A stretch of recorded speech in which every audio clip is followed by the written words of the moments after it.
بسم اللہ الرحمن الرحیم اللہم صلی علی محمد و آلہ و اطرتہ بعدد کل معلوم لک۔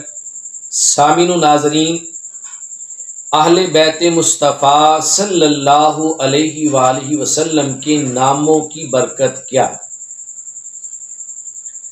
اور دوسری چیز ہے کسی پاگل کو، کسی مجنون کو دم کرنا ہو تو کس چیز کے ساتھ دم کیا جائے اس کا پاگل پن اور اس کا جنون ختم ہو جائے۔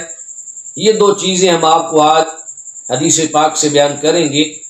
سب سے پہلے یہ بات یاد رکھیں کہ اللہ تبارک و تعالیٰ کے جتنے بھی برگزیدہ بندے ہیں، اللہ تبارک و تعالیٰ نے ان کے ناموں کے اندر بھی بڑی تاثیر رکھی ہے۔ کہا کرتے ہیں کہ اسم کا مسمى پر اثر ہوتا ہے۔ نام جتنا اچھا اور جتنا اعلیٰ ہو، اس نام کا ذات پہ اثر ہوتا ہے، اس کی ذات بھی اچھی ہو جاتی ہے۔ حدیث پاک کی روایت کے اندر جن افراد اور اشخاص کے نام آتے ہیں، ان ناموں کی جو چین ہوتی ہے اسے سند کہا جاتا ہے۔ فلاں صحابی نے فلاں سے روایت کیا، فلاں نے فلاں سے، فلاں نے فلاں سے، اور فلاں نے رسول اللہ صلی اللہ علیہ وسلم سے روایت کیا۔ یہ ناموں کی ایک چین ہے، اسے سند کہا جاتا ہے۔ جیسے حدیث پاک بڑی بابرکت ہوتی ہے اور حدیث کا علم بہت ضروری ہے، ایسے ہی سند بھی ایک علم ہے، اس کے اندر بھی بے شمار برکتیں ہوتی ہیں، اس کا علم حاصل کرنا بھی بہت ضروری ہے۔ عبداللہ بن مبارک رضی اللہ تعالی عنہ فرماتے ہیں، جس بندے کے پاس کوئی سند نہیں ہے اس کا کوئی دین نہیں ہے۔ من لا سند لہ ولا دین لہ، جس کی کوئی سند نہیں ہے اس کا کوئی دین نہیں ہے۔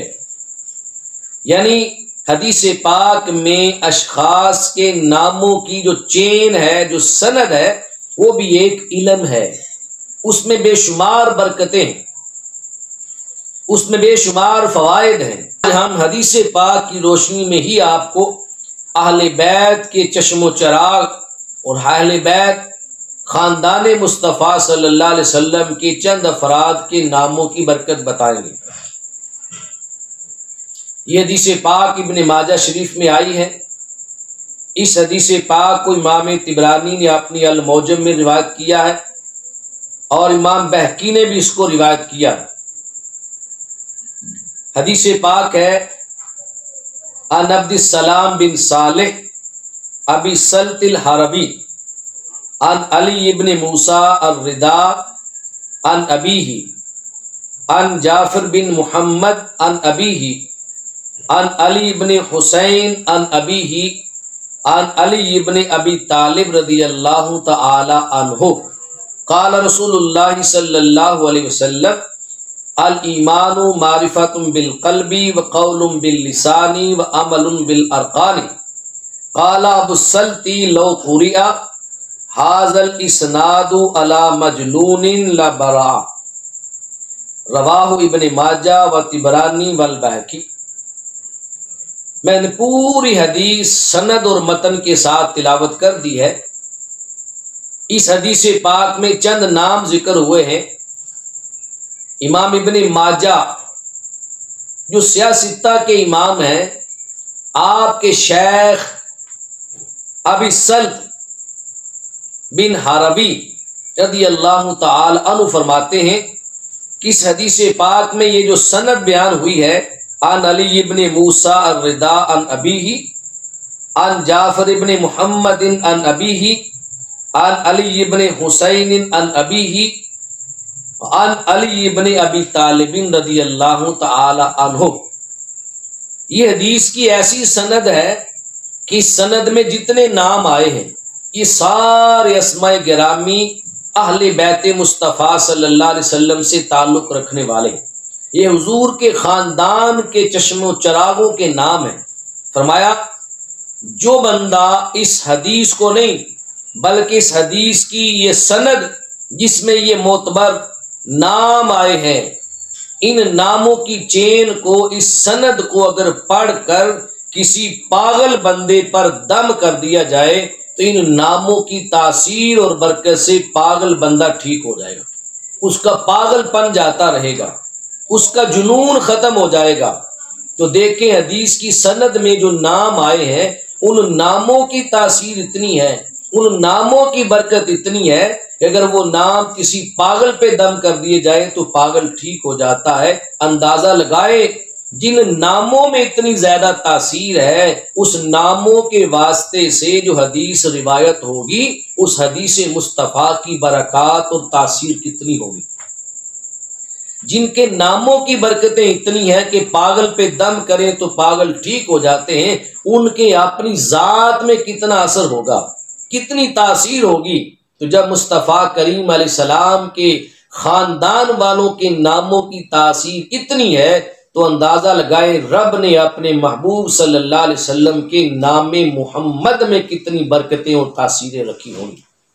اللہ تبارک و تعالی ہمیں حضور علیہ الصلوۃ والسلام کی حدیث کا بھی ادب نصیب فرمائے، اور حدیث مصطفیٰ صلی اللہ علیہ وسلم کی ہر راوی، اس کی سند اور حضور علیہ الصلوۃ والسلام کی اہل بیت کا اللہ ہمیں کامل ادب نصیب فرمائے۔ حدیث پاک میں آتا ہے کہ بعض لوگ ایسے ہوں گے قرب قیامت میں کہ شام کے وقت وہ مومن ہوں گے، جب صبح ہوگی تو ان کا ایمان نکل چکا ہوگا۔ یا پھر کہا کہ بعض لوگ ایسے ہوں گے جو صبح کو مومن ہوں گے اور شام کو کافر ہو جائیں گے۔ کیوں؟ کہ انہوں نے اپنے ایمان کی حفاظت نہیں کی۔ ایمان بچنا تھا محبت مصطفیٰ سے، معرفت قلب سے، اقرار باللسان سے اور عمل بالارکان سے۔ ہم نے ان سارے کاموں میں کوتاہی کی، نہ حضور کی محبت کو دیکھا، نہ حضور کی اہل بیت کی محبت کو دیکھا، اور نہ ہی مصطفیٰ کریم علیہ السلام کے اصحاب کی محبت کو دیکھا۔ ان کی محبت سے باہر نکل گئے تو ہمارا ایمان ضائع ہو گیا۔ جو بندہ صبح کو مومن تھا وہ شام کو کافر ہو گیا، اور جو شام کو مومن تھا وہ صبح کو کافر ہو گیا۔ اللہ تبارک و تعالیٰ نے اہل بیت مصطفیٰ اور اصحاب رسول صلی اللہ علیہ وآلہ وسلم کے جو اسماء گرامی ہیں، ان کے جو نام ہیں، ان اشخاص کے ناموں کے اندر بے بہا برکتیں رکھی ہوئی ہیں۔ جب ان کی ذات کے ساتھ کوئی جڑ جائے، اہل بیت کے ساتھ جڑ جائے اور صحابہ کے ساتھ جڑ جائے۔ اہل بیت حضور کے گھر والے ہیں اور صحابہ مصطفیٰ کے در والے ہیں، دونوں میں سے کسی کو نہ چھوڑے، اہل بیت کا بھی دامن تھام لے اور حضور علیہ الصلوۃ والسلام کے اصحاب کا بھی دامن تھام لے۔ جب ان کے دامن تھام لیے جائیں گے تو پھر تھامنے والے کو ان کے ناموں کی برکت و تاثیر حاصل ہوگی۔ پھر بندہ فقط ان کے نام لے کر اپنے مریضوں کا علاج کر سکتا ہے۔ ان کا نام لے کر مجنون اور پاگل پہ دم کرے تو رب کائنات ان کو شفا عطا فرما دے۔